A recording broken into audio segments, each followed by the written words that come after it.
Hello everyone, welcome to my YouTube channel. तो आज हम यूथ कंपटीशन टाइम्स के द्वारा आरआरबी ग्रुप डी का प्रीवियस ईयर क्वेश्चन करवाने वाले हैं और आज का हमारा ये क्लास नंबर 6वां होने जा रहा है। और इस क्लास में हम आज जो प्रीवियस ईयर क्वेश्चन करवाने वाले हैं, ये आज के क्वेश्चन में हम 22/8/2022 के सिर्फ नंबर 3 को सॉल्व करने वाले हैं। इससे पहले मैं 1 to 5 तक क्लास करवा चुकी हूँ और आज का हमारा ये #2 होगा 6वें क्लास में, क्योंकि 1 से 25 तक मैं क्वेश्चन करवा चुकी हूँ और आज हम क्वेश्चन नंबर 26 से करवाने वाले हैं। तो चलिए आइए क्वेश्चन की तरफ हम बढ़ते हैं। तो देखिए क्वेश्चन क्या दिया है।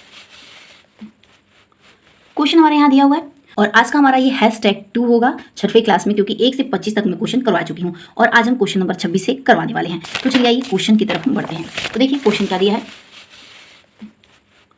क्वेश्चन हमारे यहाँ दिया हुआ है, श्रीमान शर्मा, श्रीमान गुप्ता और श्रीमान सिन्हा किसी व्यवसाय में क्रमशः 4,000, 8,000, 6,000 निवेशित करते हैं। 6 महीने बाद श्रीमान शर्मा व्यवसाय छोड़ देते हैं। यदि 8 महीने बाद 34,000 का लाभ हुआ तो श्रीमान गुप्ता का हिस्सा कितना होगा। ठीक है, तो आइए इस क्वेश्चन को सॉल्व कर लेते हैं। श्रीमान तो सबके आगे लगा है तो हम टाइटल ही लिख लेते हैं शर्मा, इसके बाद क्या दिया है गुप्ता, उसके बाद क्या दिया है सिन्हा दिया है। ठीक है, और क्या बोला है आगे कि ये व्यवसाय में क्रमशः कितना निवेश करते हैं। तो शर्मा 4,000 निवेश करते हैं, ये 8,000, गुप्ता कितने निवेश करते हैं तो 8,000 निवेश करते हैं और सिन्हा कितने निवेश करते हैं तो 6,000 ये निवेश करते हैं। ठीक, 6 महीने बाद श्रीमान शर्मा व्यवसाय छोड़ देते हैं तो श्रीमान शर्मा ये व्यवसाय छोड़ देते हैं। ठीक, तो ये कितने महीने तक निवेश करते किए होंगे, यानी 6 महीने तक। ठीक है, तो गुर्दे 6 कर देंगे और 8 महीने बाद 34,000 का लाभ हुआ तो श्रीमान गुप्ता का हिस्सा कितना, यानी कि ये भी कितने महीने तक निवेश किए होंगे तो 8 महीनों तक। गुर्दे 8 कर देंगे और ये भी 8 महीनों तक किए होंगे। ठीक, कटाइए, 0 से 0 सभी में कट जाएगा, कॉमन है तो।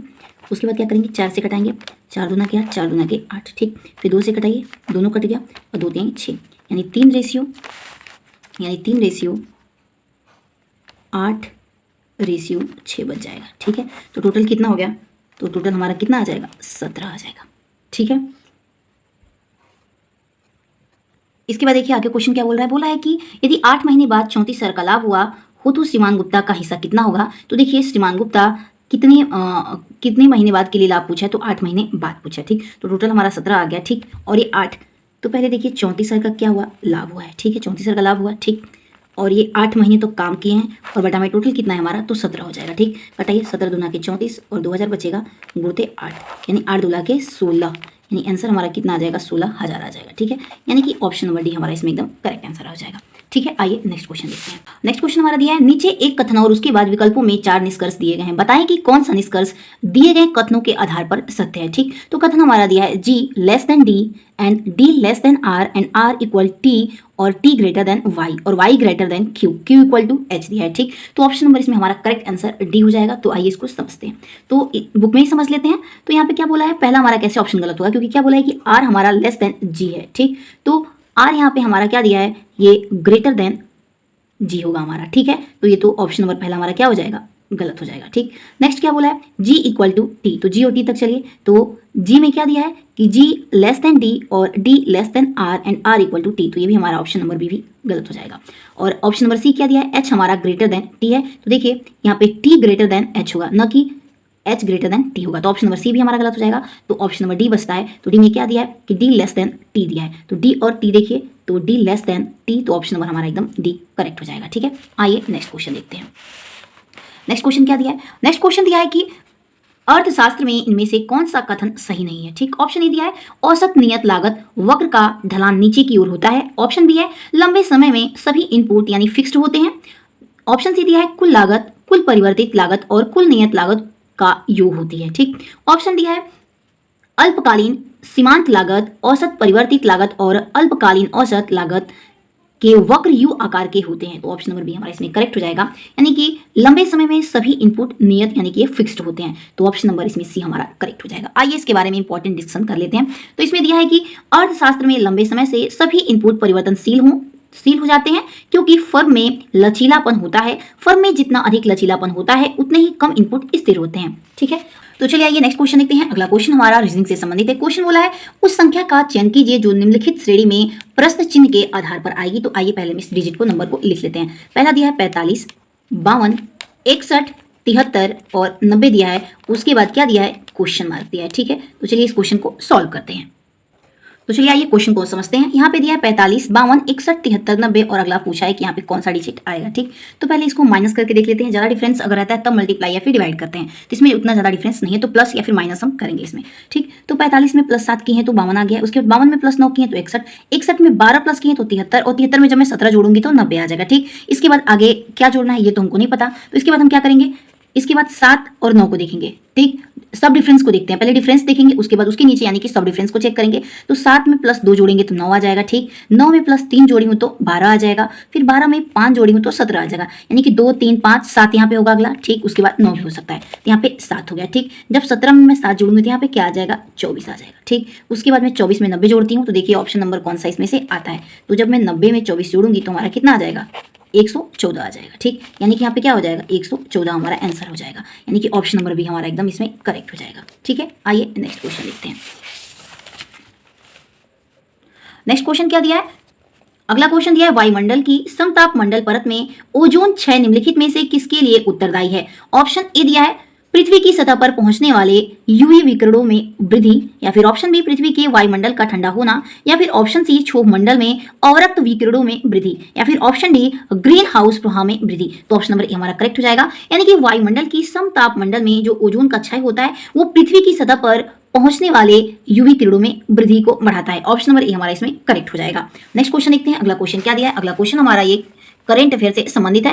क्वेश्चन दिया है 21 से 25 मार्च 2022 के बीच आयोजित दूसरी राष्ट्रीय पैराशूटिंग चैंपियनशिप 2022 का आयोजन कहां किया गया था। ऑप्शन ए दिया है नई दिल्ली में, ऑप्शन बी लक्षद्वीप में, ऑप्शन सी चंडीगढ़, या फिर ऑप्शन डी पांडुचेरी में। तो ऑप्शन नंबर ए हमारा इसमें करेक्ट हो जाएगा, यानी कि 21 से 25 मार्च 2022 के बीच आयोजित दूसरी राष्ट्रीय पैराशूटिंग चैंपियनशिप 2022 का आयोजन ये नई दिल्ली में किया गया था। आइए इसके बारे में कुछ इंपॉर्टेंट डिस्कशन कर लेते हैं। यहाँ पे दिया है कि 21 से 25 मार्च 2022 के बीच आयोजित दूसरी राष्ट्रीय पैराशूटिंग चैंपियनशिप का आयोजन नई दिल्ली में किया गया। दक्षिण दिल्ली नगर निगम की टीचर इंदु राणा ने इस चैंपियनशिप में स्वर्ण पदक जीता है, यानी किसने स्वर्ण पदक जीता है, तो इंदु राणा ने। ठीक, आइए नेक्स्ट क्वेश्चन देखते हैं। अगला क्वेश्चन है जनवरी 2022 में भारत की पहली पैरा बैडमिंटन अकादमी किस राज्य में शुरू की गई थी। Option A Haryana, option B Jharkhand, या फिर ऑप्शन डी सी पंजाब, या फिर ऑप्शन डी उत्तर प्रदेश। तो ऑप्शन नंबर इसमें डी करेक्ट हो जाएगा, यानी कि जनवरी 2022 में भारत की पहली पैरा बैडमिंटन अकादमी उत्तर प्रदेश राज्य में शुरू की गई थी। आइए इसके बारे में कुछ इंपॉर्टेंट डिस्कशन जान लेते हैं। यहाँ पे दिया है कि जनवरी 2022 में भारत की पहली पैरा बैडमिंटन अकादमी उत्तर प्रदेश के लखनऊ में शुरू की गई थी। ये उत्तर प्रदेश के कहा, तो ये लखनऊ में शुरू किया गया था। ठीक है, इसे भारतीय पैरा बैडमिंटन टीम के मुख्य कोच गौरव खन्ना ने एजेस फेडरल लाइफ इंश्योरेंस के सहयोग से लॉन्च किया है। ठीक है, आइए नेक्स्ट क्वेश्चन देखते हैं। अगला क्वेश्चन हमारा रीजनिंग से संबंधित है। तो चलिए यहाँ क्वेश्चन दिया है, इस प्रश्न में एक कथन और उसके बाद दो निष्कर्ष दिए गए हैं। कथन के संबंध में दोनों निष्कर्षों में से कौन सा सही है। तो कथन दिया है A = F and F greater equal S and S greater H and H less than Z and Z greater R equal to G दिया है। ठीक है, तो आइए निष्कर्ष को पढ़ते हैं। तो पहला निष्कर्ष क्या दिया है, S less than G, और दूसरा क्या दिया है, S greater and equal to A दिया है। तो आइए अब हम ऑप्शन को चेक कर लेते हैं। ऑप्शन ए क्या दिया है, ऑप्शन ए दिया है न तो निष्कर्ष पहला और न ही दूसरा। ऑप्शन बी दिया है केवल निष्कर्ष पहला सही है। ऑप्शन सी दिया है केवल निष्कर्ष दूसरा सही है। ऑप्शन डी है निष्कर्ष पहला और दोनों ही सही है। तो देखिए इसमें कथन क्या बोला था, कथन बोला था यहाँ पे कि S जो है वो लेस देन G के है और S greater equal to A के है। ठीक, तो दोनों ही हमारे निष्कर्ष गलत हैं। तो देखिए यहाँ पे S और A कहाँ है,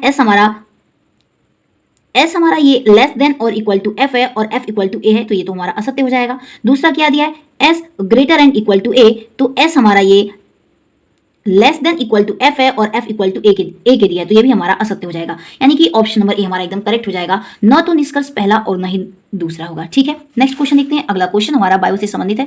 क्वेश्चन दिया है मनुष्यों के परिसंचरण तंत्र की कुछ विशेषताओं का उल्लेख नीचे किया गया है, गलत विकल्प का चयन कीजिए। ऑप्शन ए दिया है कोशिकाएं संयुक्त होकर सिराओं का निर्माण करते हैं।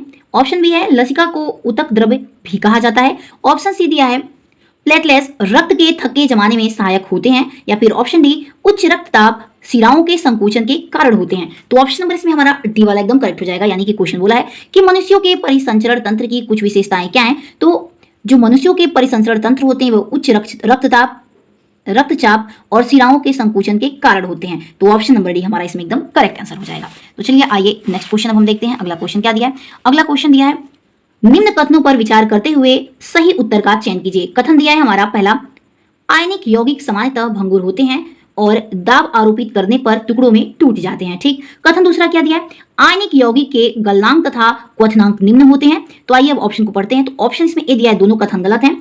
ऑप्शन बी दिया है कथन दूसरा सत्य है और कथन पहला असत्य है। ऑप्शन सी दिया है दोनों कथन असत्य हैं। ऑप्शन डी है कथन पहला सत्य है और कथन दूसरा असत्य है। ठीक, तो ऑप्शन नंबर डी हमारा यहाँ पे एकदम करेक्ट हो जाएगा, यानी कि कथन जो है पहला सत्य हो जाएगा और दूसरा कथन हमारा असत्य हो जाएगा। यानी कि जो आयनिक यौगिक सामान्यतः कैसे होते हैं, तो आयनिक यौगिक ये भंगुर होते हैं और दाब आरोपित करने पर ये टुकड़ों में क्या हो जाते हैं, टूट जाते हैं। ठीक, और दूसरा कथन क्या दिया है कि आयनिक यौगिक के गलनांक तथा क्वथनांक निम्न होते हैं, तो ये हमारा ये असत्य दिया है। ठीक है, आइए नहीं होगी। तो चलिए आइए इस क्वेश्चन को हम सॉल्व करते हैं। तो चलिए आइए क्वेश्चन को हम समझते हैं। क्या बोला है कि एक नाव P से धारा की दिशा की ओर चलना शुरू करती है और Q तक 3 घंटे में पहुंचती है। मान लीजिए कि ये P से चलना शुरू करती है और Q तक जाती है। ठीक, और कितने घंटे में, 3 घंटे में पहुंचती है। ठीक, फिर इसके बाद क्या बोला है, वापस ये फिर Q से P तक आती है, यानी कि फिर P से Q तक आती है और 4 घंटे में पहुंचती है। ठीक, तो यदि जल की चाल 3 किलोमीटर प्रति घंटा है तो शांत जल में नाव की चाल कितनी होगी। ठीक, तो आइए इस क्वेश्चन को सॉल्व कर लेते हैं। तो देखिए, तो हम यहाँ पे लिख देंगे नाव की चाल बराबर 1 किलोमीटर प्रति घंटा, क्योंकि हमको नहीं पता है, और जल की चाल क्या दिया है, तो 3 किलोमीटर प्रति घंटा दिया है। ठीक, तो इसमें बोला है एक बार की तो शांत जल में नाव की चाल कितनी होगी। तो मान लीजिए शांत जल में A+W कर दी हूँ, और वही अगर जल शांत नहीं होगा तो A-W कर दी हूँ, अगर अपोजिट में आएगा धारा तो। ठीक, तो A+W और A-W कर दी हूँ। W यानी कि जल की चाल है और A हमारा ये नाव की चाल है। ठीक, और यहाँ पे क्या दिया है कि P से Q तक आने में 3 घंटे में चलना 3 घंटे में पहुंचती है और Q से P तक वापस आने में 4 घंटा लगता है। तो यहाँ पे मैं A+W गुणते 3 कर देती हूँ बराबर A-W गुणते कितना कर देती हूँ, 4 कर देती हूँ। अब आइए इसको सॉल्व करते हैं। A हमारा A रहेगा क्योंकि नहीं पता है, W हमारा 3 दिया है और गुणते 3, यहाँ पे A-3 गुणते क्या हो जाएगा, 4 हो जाएगा और बीच में बराबर है, यानी कि 3A+9 बराबर 4A-12 हो जाएगा। ठीक, उसके बाद ये 9 + 12 माइनस है तो ये प्लस में हो जाएगा और 4A-3A हो जाएगा, तो A बराबर कितना हो जाएगा, 21 आ जाएगा हमारा आंसर। यानी कि नाव की चाल कितनी हो गई, तो 21 किलोमीटर प्रति घंटा हो गया। ठीक है, शांत जल में नाव की जो चाल आई है वो कितना आ गई है, तो 21 किलोमीटर प्रति घंटा, यानी कि ऑप्शन नंबर डी हमारा एकदम करेक्ट आंसर हो जाएगा। तो चलिए आइए नेक्स्ट क्वेश्चन देखते हैं। अगला क्वेश्चन क्या दिया है। नेक्स्ट क्वेश्चन हमारा दिया है ए और बी एक साथ मिलकर एक कार्य को 8 दिन में पूरा करते हैं। यदि बी ए से 25% अधिक कार्यकुशल है तो ए अकेले उस कार्य को कितने दिन में पूरा करेगा। ठीक है, तो चलिए आइए अब हम नेक्स्ट क्वेश्चन देखते हैं। अगला क्वेश्चन दिया है ए और बी एक साथ मिलकर एक कार्य को 8 दिन में पूरा करते हैं। यदि बी ए से 25% अधिक कार्यकुशल है तो ए अकेले उसी कार्य को कितने दिन में पूरा करेगा। ठीक है, इसमें क्या बोला है, दो व्यक्ति हैं ए और बी एक साथ काम करते हैं और कितने दिन में, 8 दिन में उस काम को खत्म करते हैं मिलकर। ठीक, यदि बी ए से 25% अधिक कार्यकुशल है, मान लीजिए कि जो बी है वो ए से कितने प्रतिशत अधिक है, जो बी कार्य कर रहा है ए का 25% अधिक कर रहा है, यानी कि वो 100% करता होगा, तो ये क्या हो जाएगा, 125% हो जाएगा। ठीक, इसके बाद हम क्या निकाल लेते हैं, रेशियो निकाल लेते हैं। बी ए गुणते 25 25 125 25 चौके 100 5/4, ये उधर गुणा में जाएगा तो 4B बराबर 5A हो जाएगा। ठीक, तो फिर हम A रेशियो B क्या कह सकते हैं, कितना आ जाएगा, 4:5 आ जाएगा। ठीक, उसके बाद क्या निकालेंगे, उसके बाद कार्य निकालेंगे। ठीक, तो कार्य बराबर क्या हो जाता है, दक्षता गुणते क्या लिखते हैं, समय। ठीक, तो दक्षता हमारा कैसे निकलता है, तो दोनों जो रेशियो रहते हैं अनुपात दोनों को जोड़ देते हैं तो 4 + 5 हो जाएगा और समय कितना लगा था, तो 8 दिन लगा था, 8 दिन कर देंगे और 9 गुणते 8 यानी 8 9 72। ठीक, कार्य हमारा कितना आ गया, 72 आ गया। ठीक है, नेक्स्ट फिर आगे क्या करेंगे, इसमें बोला है कि ए अकेले उस कार्य को कितने दिन में पूरा करेगा, जब दोनों मिलकर कार्य करते हैं। ठीक, तो 72 आ गया। इसके बाद बोला है कि ए अकेले उस कार्य को कितने दिन में पूरा करेगा, तो ए की जो अनुपात आया था ए का, ए की वैल्यू 4 थी, बी की कितनी थी 5, तो बस ए को निकालना रहेगा, तो 4 से भाग दे देंगे। ठीक, 4 से तो कितना आंसर आ जाएगा, 18 दिन आ जाएगा। यानी कि सिर्फ और सिर्फ क्या बोला है कि ए अकेले उस कार्य को कितने दिन में पूरा कर लेगा, तो 4 दिन में पूरा कर लेगा। अगर यहाँ बी का पूछता तो यहाँ 5 से भाग दे देते। ठीक है, चलिए आइए अब हम नेक्स्ट क्वेश्चन देखते हैं। अगला क्वेश्चन क्या दिया है, नेक्स्ट क्वेश्चन हमारा दिया है निम्नलिखित में से कौन सा विकल्प पौधों में उत्सर्जन के विभिन्न तरीकों को दर्शाता है। ऑप्शन ए वाष्पोत्सर्जन, विसरण और संग्रहण। ऑप्शन बी है केवल विसरण और संग्रहण।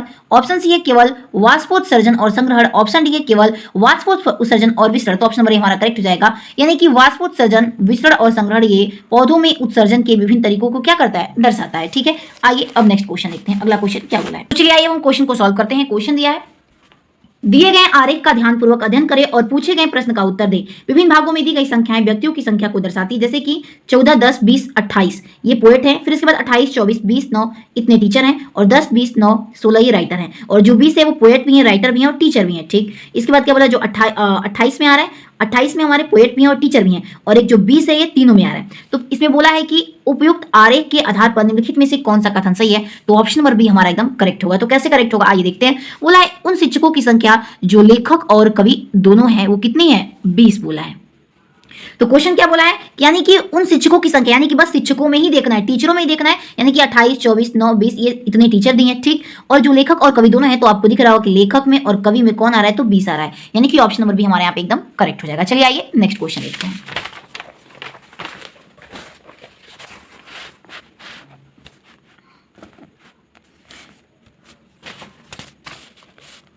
तो चलिए नेक्स्ट क्वेश्चन देखते हैं। अगला क्वेश्चन क्या दिया है, अगला क्वेश्चन यहाँ पे दिया है, एक सही समय बताने वाली घड़ी की मिनट वाली सुई 3 घंटे 10 मिनट की अवधि में कितनी कोणीय दूरी तय करेगी। ठीक, तो आइए इस क्वेश्चन को पहले सॉल्व कर लेते हैं। ठीक, पहले तो आप जान लीजिए, ये तो पता होगा कि 1 घंटे में 60 मिनट होता है। ठीक, 1 घंटे में हमारा 60 मिनट होता है, और 1 मिनट में कितने डिग्री का कोण बनता है, तो 6 डिग्री का कोण बनता है घड़ी में। ठीक, इसके बाद क्या बोला है कि 3 घंटे 10 मिनट की अवधि में कितनी कोणीय दूरी तय करेगी। ठीक, तो 3 घंटे 3 गुणते मैं 60 करूंगी, यानी कि मिनट में कन्वर्ट करूंगी, प्लस क्या कर दूंगी 10 मिनट कर दूंगी, क्योंकि ये 10 मिनट दिया तो मैं 3 घंटे को मिनट में चेंज कर रही हूँ, क्योंकि दोनों सेम सेम हो जाएंगे तो सॉल्व करने में आसानी होगी।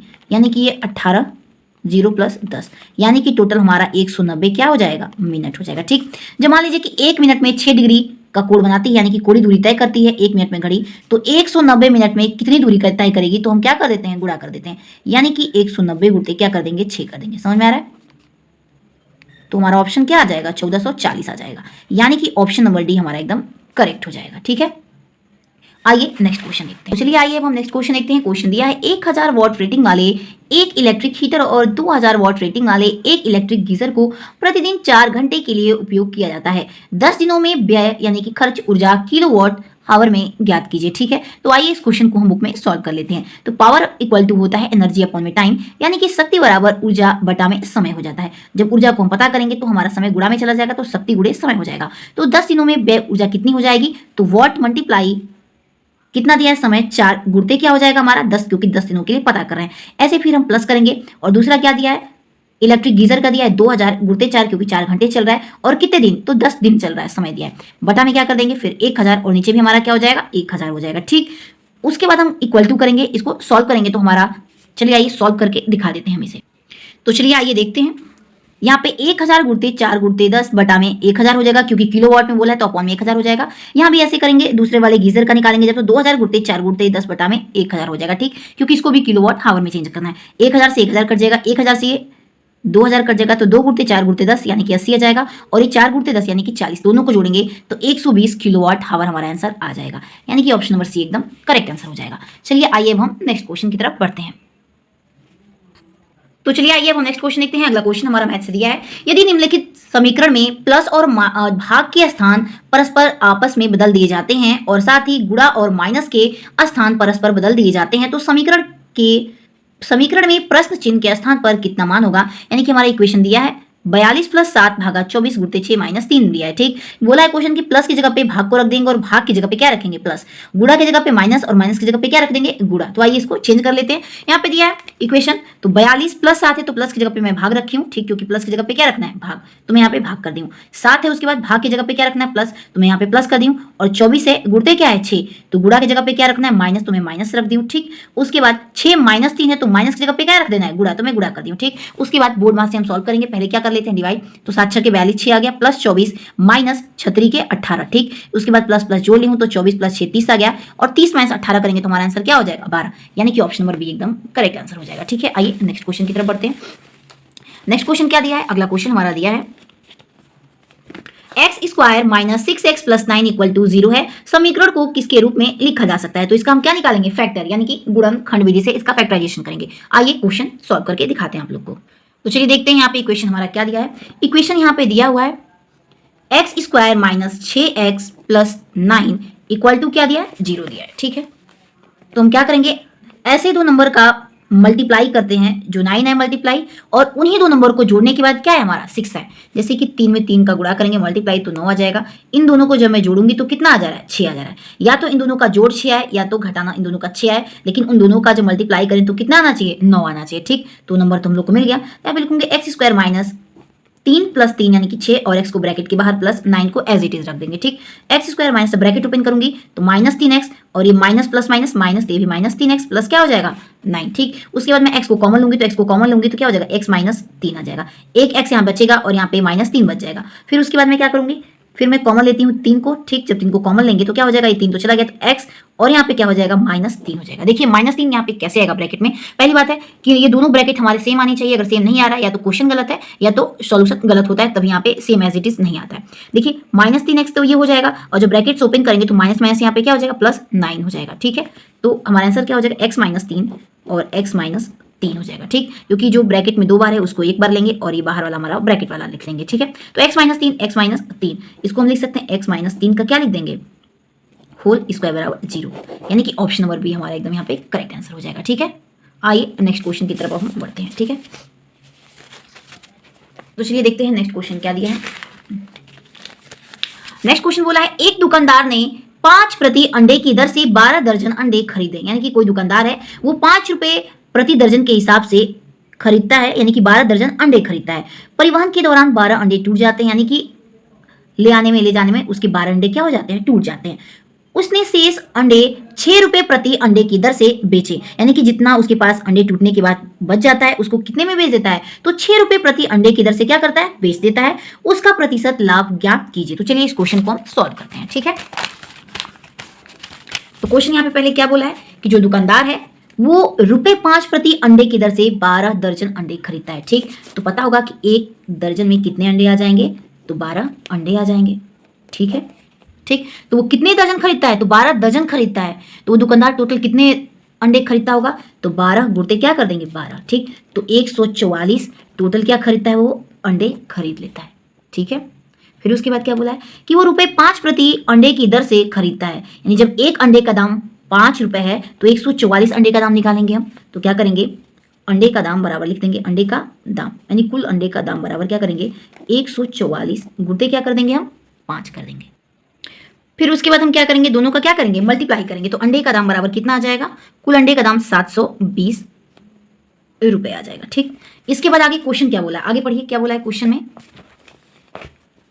कि 12 दर्जन अंडे खरीदे, 12 दर्जन अंडे खरीदता है वो। इसके बाद परिवहन के दौरान 12 अंडे टूट जाते हैं। ठीक, तो 12 अंडे टूटने के बाद फिर हम निकालते हैं। पहले तो टोटल अंडे कितने आए थे, टोटल अंडे कितने आए थे 144, उसमें से कितने टूट गए हैं, तो 12 टूट गए हैं। ठीक, जब 12 टूट जाएंगे तो कितने बचेंगे 132 बचे हैं। ठीक, फिर क्या बोला है कि शेष अंडे ₹6 प्रति अंडे की दर से बेचे गए। ठीक, तो यानी कि जो 132 अंडे उसके पास दुकानदार के पास बच जाता है उसको 6 रुपए प्रति यानी एक अंडे के दाम से बेच देता है। यानी जब हम निकालेंगे नया, जब बेचने के बाद 6 रुपए प्रति अंडे बेचता है तो उसका कितना आ जाएगा, तो 132 गुणते 6 करेंगे तो 792 आ जाएगा। ठीक है, ठीक, यानी टूटने से पहले 720 का था, टूटने के बाद जब 12 माइनस कर देते हैं तो कितना हो जाता है 792 रुपए। ठीक, तो बोला है कि उसका प्रतिशत लाभ बताइए। तो लाभ निकालने के लिए पहले क्या करेंगे, बेचे गए दाम में और माइनस क्या कर देंगे पहले का दाम, तो दोनों को माइनस करेंगे तो कितना आ जाएगा 72 आ जाएगा हमारा। ठीक, 72 आने के बाद हम क्या करेंगे परसेंटेज निकालेंगे। ठीक, 72 बटा में पहले कितना था 720 गुणते हमारा परसेंटेज निकालने के क्या कर देंगे 100 से गुणा कर देंगे, 0 से 0, 72 से 72, यानी कि आंसर हमारा कितना आ जाएगा 10% उसको क्या होता है तो लाभ हो जाता है। यानी कि ऑप्शन नंबर कौन सा हमारा सही हो जाएगा, ऑप्शन नंबर सी एकदम हमारा करेक्ट आंसर हो जाएगा। ठीक है, आइए नेक्स्ट क्वेश्चन देखते हैं। अगला क्वेश्चन बोला है 7 प्लस करली bracket 4 plus 3 of 4 minus small bracket 5 plus 3 minus 6 divided by क्या हो जाएगा 2। तो चलिए आइए हम क्वेश्चन सॉल्व करते हैं। यहाँ पे क्वेश्चन दिया है हमारा नेक्स्ट मैथ से रिलेटेड है। 7 प्लस करली bracket 4 plus 3 of 4 minus 5 plus 3 minus 6 भागा 2 ब्रैकेट दिया है, फिर करली ब्रैकेट बंद कर दिया है। तो सबसे पहले का को पहले थोड़ी यानी कि बोर्ड मास में पहले ब्रैकेट, इसके बाद ऑफ को करते हैं सॉल्व। ठीक है, तो आइए पहले हम इसको सॉल्व करते हैं। 7 प्लस करली ब्रैकेट 4 प्लस 3, यहाँ पे ऑफ मतलब क्या हो जाएगा मल्टीप्लाई, और 4 माइनस, इसके बाद क्या लिखेंगे हम 5 प्लस 3 माइनस, पहले क्या होता है डिवीजन उसके बाद मल्टीप्लाई, पहले भाग उसके बाद गुणा करते हैं, 2 3 6 ब्रैकेट फिर बंद हो जाएगा। उसके बाद मल्टीप्लाई कर लेते हैं 7 प्लस करली ब्रैकेट 4 प्लस 4 3 12 माइनस, उसके बाद क्या होगा 3 से 3 ये कट जाएगा, ब्रैकेट में क्या बच जाएगा बस 5 बच जाएगा। ठीक, 3 से 3 ये माइनस होगा तो कट जाएगा। इसके बाद 7 प्लस करली ब्रैकेट 4 प्लस 12 माइनस क्या हो जाएगा 5। ठीक, उसके बाद अब हम करली ब्रैकेट को यानी कि मिडिल ब्रैकेट को सॉल्व कर लेते हैं। 7 प्लस, अब ये देखिए जब इन दोनों को जोड़ेंगे तो 16 माइनस क्या हो जाएगा 5, फिर 7 प्लस 16 में से 5 गया कितना हो जाएगा 11। ठीक, जब कर्ली ब्रैकेट हटाएंगे तो 7 प्लस 11 हो जाएगा, यानी कि आंसर हमारा कितना हो जाएगा 18 हो जाएगा। ठीक, तो इसमें ऑप्शन नंबर सी हमारा एकदम करेक्ट आंसर हो जाएगा। ठीक, आइए क्वेश्चन हमारा मैथ से रिलेटेड है। क्वेश्चन दिया है एक कॉस्मेटिक उत्पाद 75% छूट पर उपलब्ध है, यदि दुकानदार इसके लिए 1874 लेता है तो उसका अंकित मूल्य कितना है, यानी कि पहले का मूल्य कितना है। तो इसको सॉल्व कर लेते हैं बुक में ही। अंकित मूल्य गुणते 100 माइनस छूट बटा में 100 करेंगे बराबर विक्रय मूल्य। विक्रय मूल्य जब पता करना हो तो अंकित मूल्य का गुणा करते हैं, 100 माइनस छूट में बटा में 100 कर देते हैं। ठीक, तो आइए इसको सॉल्व कर लेते हैं। तो क्वेश्चन हमारा विक्रय मूल्य कितना दिया है, तो विक्रय मूल्य कितना बोला है 1874, तो यहाँ पे हम क्या रख देंगे 1874, फिर 100 माइनस 75 बटा में 100 कर देंगे, 174 दिया। ठीक, जब इन दोनों को माइनस करेंगे तो हमारा 25 आ जाएगा। ठीक, तो जो हमारा 25 है ये ऊपर यानी कि गुणा में है तो नीचे जाएगा तो किस में हो जाएगा भाग में, यानी कि 1874 बटा में कितना हो जाएगा 25। ठीक, उसके बाद 100 हमारा भाग में था तो इधर आएगा तो क्या हो जाएगा गुणा में हो जाएगा। ठीक, और बराबर हमारा अंकित मूल्य इधर ही का इधर रह जाएगा। फिर अंकित मूल्य बराबर इसको जब सॉल्व करेंगे हम 25 चौके 100 हो जाएगा और 4 से गुणा कितने का करेंगे 1874 में तो 7496 हमारा आंसर आ जाएगा, यानी कि अंकित मूल्य। तो ऑप्शन नंबर इसमें बी हमारा एकदम करेक्ट आंसर हो जाएगा। ठीक है, आइए नेक्स्ट क्वेश्चन देखते हैं। अगला क्वेश्चन हमारा रीजनिंग से संबंधित है। क्वेश्चन दिया है उस अक्षरांकिक समूह का चयन कीजिए जो दी गई श्रृंखला को तार्किक रूप से पूरे करती है। ठीक, पहला दिया है ACE और 9 दिया है, दूसरा BDF और 12 दिया है, तीसरा GIK और 27 दिया है, चौथा दिया है HJL 30 दिया है और नेक्स्ट हमारा पूछा है उससे अगला दिया है NPR 48 और नेक्स्ट SUW 63 दिया है। ठीक, तो आइए इस क्वेश्चन को हम बुक में समझने वाले हैं। ठीक, पहला दिया है हमारे यहाँ पे ACE दिया है। ठीक, तो ACE ए में जब प्लस 1 करेंगे तो हमारा क्या आता है B आता है, यानी A से B तक बढ़ा है। ठीक, उसके बाद दूसरे वाले कंपेयर कीजिए G प्लस 1 करेंगे तो H आ जाएगा। ठीक है, तो ऐसे ही कौन सा नंबर हम किस में प्लस करेंगे तो N आना चाहिए, तो यानी कि M में जब हम प्लस करेंगे N तो N आ जाएगा 1, तो यहाँ पे M हो जाएगा हमारा नंबर। ठीक, उसके बाद दिया है C और D, यानी C D दिया है, I J दिया है और यहाँ पे P दे दिया है, तो O में जब 1 प्लस करते हैं तो क्या आता है हमारा तो P आ जाता है, यानी कि दूसरा नंबर हमारा O आ जाएगा। तीसरा कैसे फाइंड करेंगे, E F दिया है, K L दिया है, ऐसे ही किस अल्फाबेट में +1 करते हैं तो R आता है, तो Q में +1 करते हैं तो क्या जाता है हमारा R आ जाता है, यानी कि Q हो जाएगा तीसरा अल्फाबेट। ठीक, उसके बाद देखिए डिजिट को कैसे किया है मल्टीप्लाई उसको समझते हैं, यानी कि 9 12 27 30 ऐसे यहाँ पे कौन सा नंबर आएगा। ठीक है, आइए इसको समझते हैं। देखिए तो देखिए यहाँ पे अंकों को कैसे जोड़ा है, तो पहला नंबर दिया है 9 12 27 30 48, तो 9 12 27 30 45 48 63, तो हम लोग को 45 पता करना है कि यहाँ पे कैसे आ रहा है। ठीक, तो 9 में +3 करेंगे तो 12 हो जाएगा, 12 में फिर +15 करेंगे तो कितना हो रहा है 27, फिर 27 में +3 करेंगे तो 30 होगा, यानी कि +3 +15 +3 ऐसे ही आगे सीरीज चलता गया है। तो 30 में जब +15 करेंगे तो हमारा आंसर क्या हो जाएगा 45, यानी कि ऑप्शन नंबर भी हमारे यहाँ पे एकदम करेक्ट आंसर हो जाएगा। ठीक है, आइए अब हम नेक्स्ट क्वेश्चन देखते हैं। अगला क्वेश्चन हमारा ये फिजिक्स से रिलेटेड है। क्वेश्चन दिया है नीचे दिए गए परिपथ में कुल धारा की गणना कीजिए, यानी कि 2 ओम दिया है और 2 ओम दोनों ये कैसे हैं सीरीज में बंधे हुए हैं। ठीक है, इसमें परिपथ में कुल धारा इसमें पूछ रहा है, यानी कि टोटल क्या पूछ रहा है करंट पूछ रहा है, यानी कि I को ये पूछ रहा है। ठीक है, टोटल इसमें I पूछ रहा है। ठीक, उसके बाद क्या बोला है क्वेश्चन में कि रेसिस्टेंट यानी कि प्रतिरोध कितना हो जाएगा, तो जब कभी भी ये सीरीज में रहता है तो सिंपली जोड़ देते हैं। ठीक, अगर पैरेलल में होता तो 1/R1 + 1/R2 करते हैं। ठीक, तो यहाँ पे R1 मान लीजिए कि हमारा कितना दिया है 2 दिया है और R2 भी कितना दिया है 2 दिया है, तो टोटल इक्विवेलेंट R क्या हो जाएगा 2 + 2, यानी कि R हमारा कितना आ जाएगा 4 आ जाएगा। वोल्ट भी हमारा कितना दिया है 4 दिया है। ठीक, और I निकलना है तो by Ohm's law V = I × R होता है। ठीक, तो V हमारा 4 पहले से दिया है और R कितना है 4 बराबर I हो जाएगा। ठीक, तो 4 से 4 कट जाएगा तो करंट हमारा कितना आ जाएगा 1 एम्पियर हो जाएगा। तो ऑप्शन नंबर बी हमारा एकदम यहाँ पे करेक्ट आंसर हो जाएगा। आज के सेशन में हमने क्वेश्चन सॉल्व किया, तो मिलते हैं अपने नेक्स्ट क्लास के साथ #3rd क्लास के साथ।